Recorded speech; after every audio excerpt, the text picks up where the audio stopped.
Hello, નમસ્તે વિદ્યાર્થી મિત્રો. Good morning. જય હિન્દ, જય મુરલીધર. ધોરણ 8 સામાજિક વિજ્ઞાન વિષયમાં આપણે દ્વિતીય સત્રની શરૂઆત થઈ ગઈ છે. પ્રથમ પ્રકરણ પણ પૂર્ણ થઈ ગયું છે અને આપણે અત્યારે બીજું પ્રકરણ પર્યાવરણીય પ્રદૂષણ શરૂ છે. એમાં વિદ્યાર્થી મિત્રો, પર્યાવરણ પ્રદૂષણમાં આપણે બે પ્રદૂષણ વિશે અભ્યાસ કર્યો. એક પાણીનું પ્રદૂષણ અને બીજું છે એ હવાનું પ્રદૂષણ. બરાબર. હવે વિદ્યાર્થી મિત્રો, આજે આપણે ભૂમિના પ્રદૂષણ વિશે અભ્યાસ કરીશું. એટલે ભૂમિનું પ્રદૂષણ એ આજે આપણે અભ્યાસ કરવાનો છે. વિદ્યાર્થી મિત્રો, શરૂઆત કરતાં પહેલાં આપનું સ્વાગત છે આપની યુટ્યુબ ચેનલ SS એજ્યુકેશનમાં. હજે સુધી જો ચેનલને સબસ્ક્રાઈબ ન કરી હોય તો ચેનલને સબસ્ક્રાઈબ કરી બાજુમાં આપેલ બેલ આઇકન પર ક્લિક કરી ઓલ સિલેક્ટ કરો, જેથી દરેક વિડીયોની નોટિફિકેશન તમને મળતી રહે. વિદ્યાર્થી મિત્રો, ન સમજાય તો વિડીયોને અંતે વિડીયો જોઈને તમારે કમેન્ટ બોક્સમાં કમેન્ટ લખજો, અથવા કંઈ પણ પ્રશ્ન હોય તો પણ તમે કમેન્ટમાં કમેન્ટ લખી શકો છો. નીચે કમેન્ટ બોક્સ આપેલી છે. બરાબર. ચાલો શરૂઆત કરીએ. ભૂમિનું પ્રદૂષણ, લેન્ડ પોલ્યુશન. ભૂમિનું પ્રદૂષણ આપણને સહેલાઈથી નજરે પડે તેમ નથી, છતાંય આજે વિકસતા વિશ્વમાં ભૂમિનું પ્રદૂષણ ખૂબ મોટા પ્રમાણમાં વધવા પામ્યું છે. આ પણ એક વૈશ્વિક સમસ્યા બની ગઈ છે. ભૂમિનું પ્રદૂષણ પણ એ વૈશ્વિક સમસ્યા છે. સામાન્ય રીતે જોઈએ તો વિદ્યાર્થી મિત્રો, ભૂમિનું પ્રદૂષણ આપણને સહેલાઈથી જોવા મળતું નથી. ભૂમિનું પ્રદૂષણ આપણને નજરે પડતું નથી.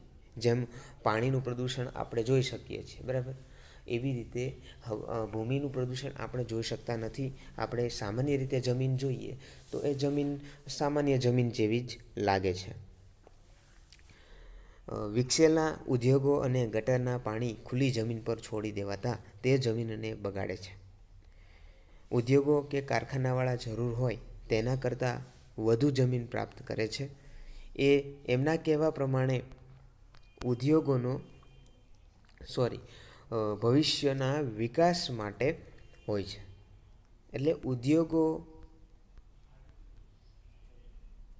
સ્થાપવા માટે કે કારખાનાવાળા જરૂર હોય એના કરતાં વધારે જમીન ખરીદી લે છે, વધારે જમીન પ્રાપ્ત કરે છે. અને એ એમના કહેવા પ્રમાણે કે ભવિષ્યનો વિકાસ થશે આમાં, એટલા માટે છે એ આ જમીન વધારે ખરીદવામાં આવે છે. અને આજે તમે જુઓ છો કે શહેરીકરણના કારણે ઉદ્યોગોનો ખૂબ જ વધારે વિકાસ થઈ રહ્યો છે. અને આ જ વિકસેલા ઉદ્યોગો છે એ એના જરૂર જે ગટરનું પાણી ખુલ્લી જમીન ઉપર છોડી દેવામાં આવે છે. હવે જ્યાં ત્યાં જમીન ઉપર, ખુલ્લી જમીન ઉપર આવું કેમિકલયુક્ત પાણી છોડી દેવામાં આવે તો એ જમીન છે એ ગંદી બને છે, કેમિકલયુક્ત બને છે, અને એ જમીન છે એ જમીનનું પ્રદૂષણ થાય છે. બરાબર. તો આવી રીતે છે એ ભૂમિનું પ્રદૂષણ થાય છે.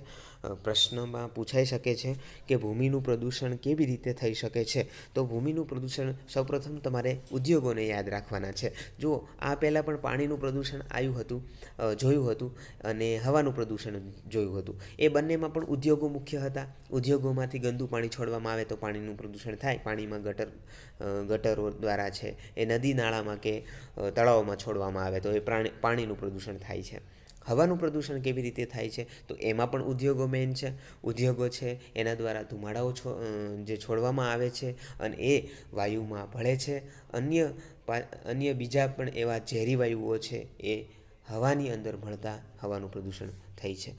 ત્યાં પણ ઉદ્યોગ મુખ્ય હતા. અહીંયા પણ વિદ્યાર્થી મિત્રો, જમીનનું પ્રદૂષણ અથવા તો ભૂમિનું પ્રદૂષણ છે એમાં ઉદ્યોગો જ મુખ્ય છે. ઉદ્યોગો દ્વારા જે પાણી છોડવામાં આવે છે એ પાણી ખુલ્લી જમીન ઉપર છોડી દેવામાં આવે છે, ત્યારે જમીનનું પ્રદૂષણ થાય છે. ઓકે. ત્યાર પછી બીજા પણ અન્ય કારણો પણ છે કે જેના દ્વારા ભૂમિનું પ્રદૂષણ થાય છે. તો ચાલો બીજા પણ કારણો જોઈએ કે કયા કયા બીજા અન્ય કારણો છે જેનાથી ભૂમિ પ્રદૂષણ થઈ રહ્યું છે? ઉદ્યોગોનો વિકાસ સારી ખેતીલાયક જમીન ઉપર થાય છે ત્યારે તે જમીનને નુકસાન કરે છે. જો ઉદ્યોગોનો વિકાસ છે એ ક્યાં થાય છે? સારી ખેતીલાયક જમીન હોય ત્યાં ઉદ્યોગોનો વિકાસ થાય છે અને તે જમીન આજુબાજુની બીજી જમીન છે એને નુકસાન કરે છે. ઉદ્યોગો પોતાનો નકામો ઘન કચરો જમીનમાં નાખી રાખે છે. જો ઉદ્યોગોમાંથી એક તો પાણી છે, ગંદુ પાણી, એ પણ ખુલ્લી જમીન ઉપર છોડવામાં આવે છે. સાથે સાથે ઉદ્યોગોમાંથી જે કાંઈ કચરો નીકળતો હોય છે, જે કાંઈ ઘન કચરો નીકળતો હોય છે, એ ઘન કચરો પણ જ્યાં ત્યાં જમીનમાં ફેંકી દેવાથી એ ઘન કચરો છે એ જમીનમાં ભળે છે અને જમીનનું કે ભૂમિનું પ્રદૂષણ થાય છે. બરાબર? આવી રીતે ઉદ્યોગોમાંથી ગંદુ પાણી, એમાંથી નીકળતો ઘન કચરો, આ બે કારણો છે એ જમીનમાં ભળવાથી ભૂમિનું પ્રદૂષણ થઈ રહ્યું છે. બરાબર? આજે તમે જોઈ શકો છો કે અત્યારે હાલના સમયની અંદર વર્તમાનમાં આપણે પ્લાસ્ટિકનો ઉપયોગ કેટલો બધો વધારે થઈ ગયો છે. પ્લાસ્ટિક છે, પોલિથિલિનનો ઉપયોગ ખૂબ જ મોટા પ્રમાણમાં થવા લાગ્યો છે. ક્યાંય પણ આપણે વસ્તુ લેવા જઈએ છીએ તો એ પ્લાસ્ટિકના જબલામાં આપણે લાવીએ છીએ. ક્યાંય પણ છે એ જુઓ તો તમે પ્લાસ્ટિકનો જ ઉપયોગ જોવા મળી રહ્યો છે. તો વિદ્યાર્થી મિત્રો, આ જે પ્લાસ્ટિક છે એ જમીનની અંદર ભળતું નથી. ખૂબ જ લાંબા સમય સુધી જમીનની અંદર આ પ્લાસ્ટિક છે એ ભળતું નથી. એટલે પ્લાસ્ટિક છે એ જમીનની અંદર ન ભળવાથી છે એ જમીનનું પ્રદૂષણ કરે છે અને એ જમીન બગાડે છે. સામાન્ય રીતે આપણે જોઈએ તો જમીનમાં સાદા કાગળો હોય કે બીજી અન્ય કોઈ ચીજ વસ્તુઓ હોય છે, બરાબર, એ જમીનની અંદર ભળી જાય છે. બરાબર? પરંતુ પ્લાસ્ટિક એવી વસ્તુ છે, પોલિથિલિન છે, જે ઘણા બધા વર્ષો સુધી છે એ જમીનની અંદર ભળતું નથી અને ન ભળે એટલે જમીન બગાડવાની છે. એટલે આવી રીતે છે એ પ્લાસ્ટિક જમીનમાં ભળતું નથી અને જમીન છે એ બગાડે છે. શહેરી કચરો, જેમાં ખોખા, પ્લાસ્ટિક સ્ક્રેપ અને રાસાયણિક પદાર્થો હોય છે, જે સારી જમીનો, ખેતરોમાં પડે છે અને જમીન દૂષિત કરે છે. બરાબર? એક તો આપણે વાત કરી ઉદ્યોગોનું ગંદુ પાણી. બરાબર? ત્યાર પછી ઉદ્યોગોમાંથી નીકળતો ઘન કચરો, પ્લાસ્ટિક એટલે કે પોલિથિલિન,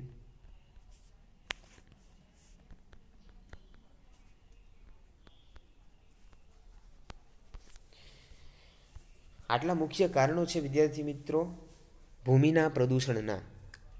બરાબર? એટલે આ ખાસ તમારે યાદ રાખવાનું છે કેવી રીતે ભૂમિનું પ્રદૂષણ ફેલાઈ રહ્યું છે. ઓકે, તો આવી રીતે ભૂમિ છે એ ભૂમિને નુકસાન કરે છે, જે જમીનને બગાડવામાં અને પર્યાવરણને નુકસાન કરવામાં મોટો ભાગ ભજવે છે. બરાબર? તમે વિચારો, અહીંયા કોષ્ટક તમને આપેલો છે કે પ્રદૂષણ એ એક એવી ચેન છે. ચેન એટલે સાંકળ. પ્રદૂષણ એ એક એવી ચેન કે સાંકળ છે કે જેને તોડવા માટે તમે પહેલું કયું કામ કરશો? દાખલા તરીકે પ્લાસ્ટિકના કપમાં ચા નહીં પીવી. આપણે જુઓ, સામાન્ય રીતે ચા પણ પીવી હોય બહાર જઈને તો પણ અત્યારે પ્લાસ્ટિકનો કપ આવી ગયા છે. તો પ્લાસ્ટિકના કપમાં ચા નહીં પીવી, પાતળા પ્લાસ્ટિકની થેલીઓમાં ખાવાની વસ્તુઓ ન લેવી. તમે કેટલાક લોકોને પ્લાસ્ટિક વીણવા જોયા હશે. આ કામ તમને કેવું લાગે છે? બરાબર? તો તમે આ પ્રદૂષણની જે સાંકળ છે એને તોડવા માટે આપણે શું કરી શકીએ છીએ? તો આપણે એક જ કામ કરી શકીએ છીએ કે પ્લાસ્ટિકનો ઉપયોગ ન કરવો જોઈએ. બને ત્યાં સુધી, જરૂર પડે ત્યાં જ અને ઓછો ઉપયોગ કરવો જોઈએ. બરાબર? જ્યાં જરૂર પડે ત્યાં જ.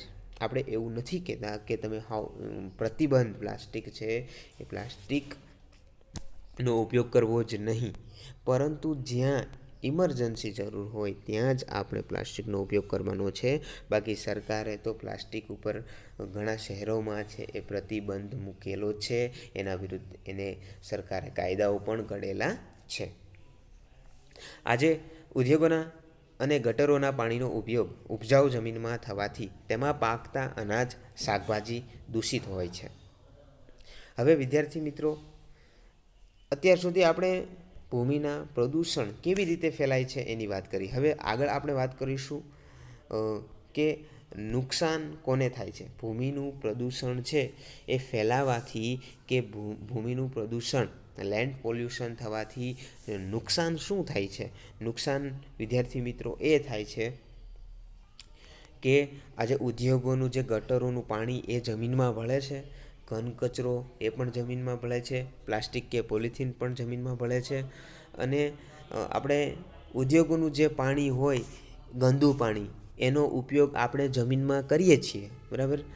જો પાણીની તંગી હોય, પાણી બીજે ક્યાંય મળતું ન હોય, તો આવું ગટરોનું પાણી લઈ અને ગટરોના પાણીથી જમીનની અંદર અનાજ શાકભાજી પકાવવા માટે આવા પાણીનો ઉપયોગ કરવામાં આવે, અને જે આવા પાણીથી પાકેલા અનાજ શાકભાજી છે, ચીજવસ્તુઓ છે, એ કેવું હોય છે, દૂષિત હોય છે. એટલે જેના લીધે વિદ્યાર્થી મિત્રો આપણે આવા શાકભાજી કે આવા અનાજ આપણે ખાઈએ છીએ અને એનાથી આપણને રોગ થાય છે. કેવા રોગો થાય છે? ક્ષય અને હાડકાના રોગો થાય છે. એટલે અહીંયા પ્રશ્ન બને છે કે ભૂમિના પ્રદૂષણથી આપણને કેવા રોગો થાય છે? તો જવાબ આવશે ક્ષય અને હાડકાના રોગો. ઓકે, તો ક્ષય અને હાડકાના રોગો છે એ ભૂમિ પ્રદૂષણના કારણે થાય છે. ભૂમિ પ્રદૂષણના લીધે ક્ષય અને હાડકાના રોગો થાય છે. કેવી રીતે? તો એ આપણે અત્યારે સમજ્યા કે ઉદ્યોગોનું ગંદુ પાણી એ જમીનમાં ઉપયોગમાં લેવામાં આવે છે અને એમાંથી પાકતા અનાજ શાકભાજી આપણે ખાઈએ છીએ અને એનાથી આપણને ક્ષય અને હાડકાના રોગો થાય છે. તો ક્ષય અને હાડકાના રોગો છે એ ભૂમિ પ્રદૂષણથી થાય છે. ઓકે, એટલું યાદ રાખવાનું છે. ત્યાર પછી ઉપજાઉ જમીન ઓછી થતાં અનાજની તંગી સર્જાવાની શક્યતાઓ ઊભી થઈ છે. જમીનમાં તે ઉમેરાતા પ્લાસ્ટિક અને કારખાનાઓના પાણી સૂક્ષ્મ જીવાણુઓ નાશ કરે છે.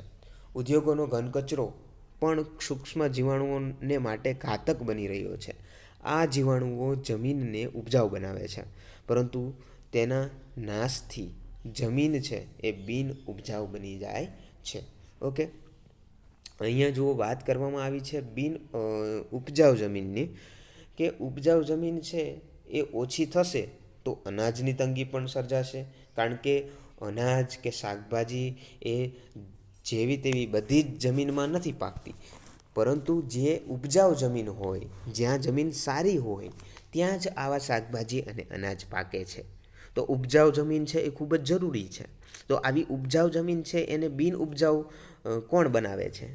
એટલે કે ઉપજાઉ સારી જમીન હોય એને ગંદી જમીન કોણ બનાવે છે? તો ભૂમિનું પ્રદૂષણ. તો ભૂમિનું પ્રદૂષણ એટલે કે ભૂમિના પ્રદૂષણમાં પ્લાસ્ટિક, કારખાનાઓનું ગંદુ પાણી આવું ભળતા એમાં જે જમીનની અંદર સારી જે ઉપજાઉ જમીન છે એ સારી ઉપજાઉ જમીનની અંદર સૂક્ષ્મ જીવાણુઓ આવેલા છે, અને આ જે જમીનની અંદર સૂક્ષ્મ જીવાણુઓ હોય છે એ જમીનને શું બનાવે છે? ઉપજાઉ બનાવે, અને આવા સૂક્ષ્મ જીવાણુઓનો નાશ થઈ જાય છે. હવે આવા ગંદા ઉદ્યોગોના પાણી, પ્લાસ્ટિક, આનાથી જમીનમાં જે સૂક્ષ્મ જીવાણુઓ છે, સૂક્ષ્મ જીવાણુઓ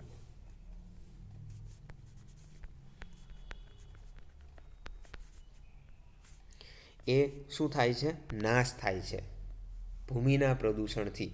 અને આ સૂક્ષ્મ જીવાણુઓનું કામ છે જમીનને ઉપજાઉ બનાવવાનું, બરાબર. એટલે જમીન જો સૂક્ષ્મ જીવાણુઓ જમીનની અંદર ન હોય તો આપણી જમીન ઉપજાઉ રહે નહીં.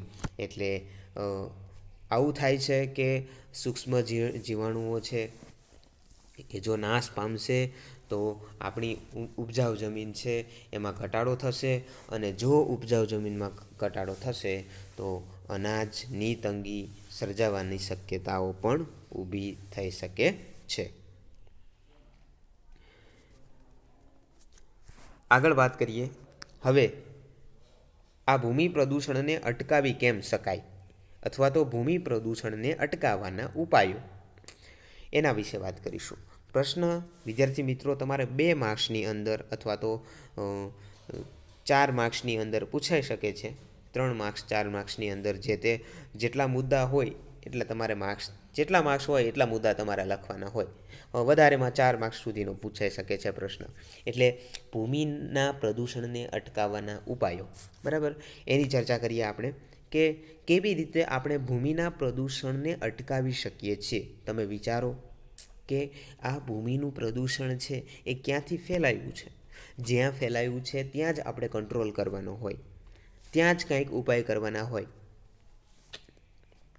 ઓકે, તો આપણે ભૂમિ પ્રદૂષણને અટકાવી શકીએ તેમ છીએ, બરાબર. એટલે અહીંયા આપણને શું કીધું કે આપણે ભૂમિ પ્રદૂષણને અટકાવી શકીએ તેમ છીએ, પરંતુ આપણે એ પ્રયાસ કરવો જોઈએ, એના ઉપાયો કરવો જોઈએ અને એ કાર્ય કરવું જોઈએ. એમ કાંઈ બેઠા બેઠા આપણે ભૂમિનું પ્રદૂષણ અટકાવી શકીએ તેમ નથી.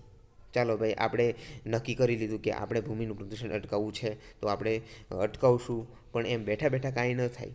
એના માટે કરવું જોઈએ, પ્રયાસ કરવો જોઈએ, તો આપણે ભૂમિના પ્રદૂષણને અટકાવી શકીએ છીએ. આપણે પ્લાસ્ટિક અને કેમિકલનો ઉપયોગ જરૂર પૂરતો જ કરવો જોઈએ. પહેલાં તો આપણું કાર્ય એ છે કે ભૂમિનું પ્રદૂષણ જો તમારે અટકાવવું છે તો તમારે એક સંકલ્પ લેવો પડશે, અથવા તો તમારે એક નિયમ લેવો પડશે કે કેમિકલ કે પ્લાસ્ટિક છે એનો ઉપયોગ આપણે જરૂર પૂરતો જ કરવાનો છે. જ્યાં ત્યાં આપણે પ્લાસ્ટિક કે કેમિકલનો ઉપયોગ કરવાનો નથી. ઓકે, પછી ઉપજાઉ જમીનમાં ઉદ્યોગો સ્થાપવા ન જોઈએ અને સ્થાપવા ન પણ દેવા જોઈએ. કોઈ ખેડૂતોની જમીન હોય તો એ ખેડૂતો છે ત્યાં ઉદ્યોગો સ્થાપવા આવે છે તો ઉદ્યોગો છે પોતાનું ખેડૂત છે એ ખેડૂતે ઉદ્યોગોને ત્યાં સ્થાપવા ન જોઈએ. એટલા માટે સરકારે ઉદ્યોગો પર પણ નિયંત્રણ રાખવું જોઈએ, બરાબર. એટલે સરકારે ઉદ્યોગો પર પણ નિયંત્રણ, કડક કાયદા અમલમાં મૂકવા જોઈએ. જ્યાં બિન ઉપજાઉ જમીન છે ત્યાં ઉદ્યોગો સ્થાપવાની પરવાનગી આપવી જોઈએ, પરંતુ જે ઉપજાઉ જમીન છે, જ્યાં સારું એવું અનાજ છે, ખેતી થાય છે, એવી જમીનમાં ઉદ્યોગો સ્થાપવા ન દેવા જોઈએ, બરાબર, અને સ્થાપવા પણ ન જોઈએ. આ બીજો ઉપાય છે. હવે પર્યાવરણનું જતન કરવું જોઈએ. આપણે પર્યાવરણ સંરક્ષણ છે એના અધિનિયમો કે પર્યાવરણ જાગૃતિના ઘણા બધા કાર્યક્રમો પણ ચાલે છે, બરાબર. તો આ કાર્યક્રમો શા માટે છે? તો આ જે વૈશ્વિક સમસ્યા છે, વિશ્વની સમસ્યાઓ છે, આ બધી, આ પ્રદૂષણ, પર્યાવરણીય પ્રદૂષણ જ એક વૈશ્વિક સમસ્યા બની ગઈ છે. એટલા માટે જ વિદ્યાર્થી મિત્રો, આ પર્યાવરણ જાગૃતિના જે કાર્યક્રમો છે એ સરકાર દ્વારા પણ કરવામાં આવે છે. સરકાર દ્વારા પર્યાવરણ જાગૃતિના કાર્યક્રમો એટલા માટે કરવામાં આવે છે કે પ્રદૂષણનો ઘટાડો કરવામાં આવે. અને આપણા દેશમાં નહીં, આપણા રાજ્યમાં નહીં, પરંતુ સમગ્ર વિશ્વની અંદર આવા કાર્યક્રમો ચાલી રહ્યા છે. એટલે પર્યાવરણનું જતન કરવું જોઈએ અને પર્યાવરણ જાગૃતિ માટેના કાર્યક્રમો પણ કરવા જોઈએ કે જેથી લોકો પર્યાવરણથી જાગૃત થાય. રાસાયણિક ખાતરને બદલે જૈવિક ખાતરો, દેશી ખાતરો વાપરવા જોઈએ. જો વિદ્યાર્થી મિત્રો, એક ભૂમિના પ્રદૂષણમાં એક એડ કરી નાખજો કે ભૂમિનું પ્રદૂષણ એક રાસાયણિક ખાતરોથી પણ થાય છે. આપણે જુઓ કે જમીન હોય, ખેતી કરતા હોય તો એને ખબર હોય કે જમીનની અંદર સારો પાક મેળવવા માટે, વધારે ઉત્પાદન મેળવવા માટે આપણે વિવિધ રાસાયણિક ખાતરોનો ઉપયોગ કરીએ છીએ, પછી વિવિધ દવાઓનો ઉપયોગ કરીએ છીએ. તો આ રાસાયણિક ખાતરો અને જે વિવિધ દવાઓ છે એ આપણે એનો ઉપયોગ કરીએ છીએ તો એ જમીનને પણ નુકસાન કરે છે. રાસાયણિક ખાતરો અને દવાઓ શું કરે છે? જમીનને પણ નુકસાન કરે છે. એટલે રાસાયણિક ખાતરોને બદલે એનો ઉપાય શું છે કે રાસાયણિક ખાતરોને બદલે જૈવિક ખાતરો, દેશી ખાતરો, જે આપણે છાણિયા ખાતર છે એવા ખાતરોનો ઉપયોગ કરવો જોઈએ. જંતુનાશક દવાઓ ઓછા પ્રમાણમાં ઉપયોગમાં લેવી જોઈએ. જો દવાઓ અને રાસાયણિક ખાતરો બંને છે, એ બંનેનો ઓછો ઉપયોગ કરવો તો એ સારું છે. નકામા પ્લાસ્ટિક અને ઘન કચરાને બાળીને કે રિસાયકલ કરીને તેનો નાશ કે ફરીવાર ઉપયોગ કરવો જોઈએ, બરાબર. જો વિદ્યાર્થી મિત્રો, આપણે નકામું જે પ્લાસ્ટિક છે, પ્લાસ્ટિક અથવા તો બીજો ઘન કચરો છે, એને પ્લાસ્ટિકને રિસાયકલ કરવાનો બીજો ઘન કચરો છે એને બાળીને, બરાબર. એટલે પ્લાસ્ટિક છે તો એ જમીનની અંદર ભળતું નથી. તો એનો ઉપાય શું છે? તો પ્લાસ્ટિકને રિસાયકલ પણ કરી શકાય છે. પ્લાસ્ટિક છે એનો ફરી વખત પણ ઉપયોગ કરી શકાય છે, અથવા તો ઘન કચરો અથવા પ્લાસ્ટિક બાળી એને રિસાયકલ કરી અને તેનો નાશ કરી શકાય છે બાળીને, અથવા તો રિસાયકલ કરી એનો ફરીવાર ઉપયોગ પણ કરી શકાય છે. પરંપરાગત સ્ત્રોતોનો ઉપયોગ કરવો જોઈએ. પરંપરાગત સ્ત્રોતોનો ઉપયોગ કરવો જોઈએ, જેમ કે લીલો પડવાશ છે. નવી ટેકનોલોજીનો ઉપયોગ કરવો જોઈએ જે પાણી પણ બચાવે અને પ્રદૂષણ પણ રોકે, જેમ કે ટપક સિંચાઈ પદ્ધતિ છે. આવી વિવિધ નવી ટેકનોલોજીનો ઉપયોગ, અને એ ટેકનોલોજી એવી કે જે પ્રદૂષણ પણ રોકે અને પાણી પણ બચાવે. આવી નવી ટેકનોલોજી જેમ કે ટપક સિંચાઈ પદ્ધતિ છે. તો આવી ટેકનોલોજીનો ઉપયોગ કરવો જોઈએ, જેથી ભૂમિનું પ્રદૂષણ અટકે છે. વિદ્યાર્થી મિત્રો, આજે આપણે ભૂમિ પ્રદૂષણ વિશે અભ્યાસ કર્યો. ભૂમિ પ્રદૂષણમાં મુખ્ય તમારે યાદ રાખવાનું છે કે ભૂમિ પ્રદૂષણ કયા કયા કારણોસરથી ફેલાય છે. એમાં મુખ્ય ઉદ્યોગોનું ગંદુ પાણી, ઉદ્યોગોનો ઘન કચરો એ જમીનમાં ફેલાવાથી. ત્યાર પછી આગળ આપણે જોયું હતું કે જમીનમાં પ્લાસ્ટિક, પોલિથીન છે એ ભળવાથી. ત્યાર પછી રાસાયણિક ખાતરો છે, જંતુનાશક દવાઓ છે, આનો ઉપયોગ પણ જમીનને નુકસાનકારક બનાવે છે. આટલા મુદ્દા તમે એક શબ્દ યાદ રાખો તો તમને છે એ પરીક્ષાની અંદર તમને ઉપયોગી રહેશે, અને તમે એક વાક્ય તમે લખી શકો અને એના 4-5 કારણો ઓટોમેટિક થઈ જશે. ત્યાર પછી એનાથી નુકસાન શું થાય છે, રોગો કયા થાય છે એ યાદ રાખવાનું. તો એનાથી ક્ષય અને હાડકાં, આ 2 રોગો, ક્ષય અને હાડકાના રોગો થઈ શકે છે. અને નુકસાન તો શાકભાજી અને એમાં પાકતા અનાજ છે એ ગંદા બને છે. ઓકે, તો આ હતા એના નુકસાન અને એના ઉપાયો. વિદ્યાર્થી મિત્રો, આપણે છેલ્લે જોયા કે એને અટકાવવા માટે કયા કયા ઉપાયો કરી શકાય છે. આ સિવાય પણ તમે તમારી જાતે અન્ય ઉપાયો લખી શકો છો. હવે વિદ્યાર્થી મિત્રો, આજે આપણે આટલું રાખીએ છીએ. ત્યાર પછી હવે પછીના લાસ્ટ લેક્ચરની અંદર જ્યારે મળીશું ત્યારે ધ્વનિ એટલે કે અવાજનું પ્રદૂષણ વિશે અભ્યાસ કરીશું, અને એ આપણું છેલ્લું પ્રદૂષણ હશે અને અંતિમ ટોપિક પણ હશે, જ્યાં આપણું પ્રકરણ પૂર્ણ થઈ જશે. ઓકે, સ્વાધ્યાયની અંદર વિદ્યાર્થી મિત્રો તમારે ભૂમિનું પ્રદૂષણ લખવાનું છે. ઓકે, મળીશું નેક્સ્ટ લેક્ચરમાં. ત્યાં સુધી આવજો વિદ્યાર્થી મિત્રો. જય હિન્દ, જય મુરલીધર.